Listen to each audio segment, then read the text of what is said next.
Court is a scary word, and people are really quite afraid that if they separate, will they end up in a big entangled court process regarding their children? And the simple answer is that most cases don't end up in court. Most cases are resolved by the parents discussing arrangements between themselves and coming to an arrangement. And they might put that in writing, they might just have that through emails or, discussions, but they basically don't really need to get legal advice, unless they can't reach an agreement regarding the children, which is so important. And sometimes they find that it's helpful to discuss it with a third party. That might be a mediator, that might be a member of their family.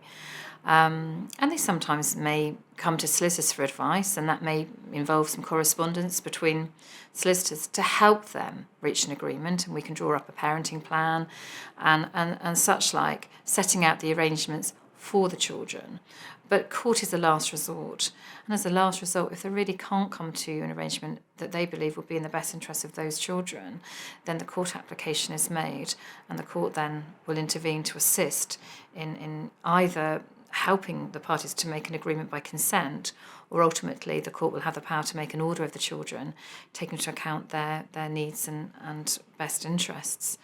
And they will do that by looking at the Children Act 1989 and the welfare principles, and looking at what's in the best interest of the children based on a set of guidelines and factors.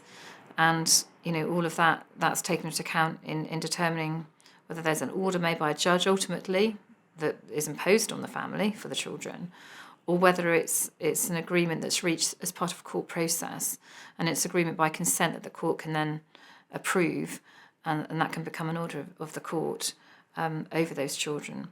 But no, most cases don't end up in court. Most cases can be resolved amicably, hopefully, between the parents.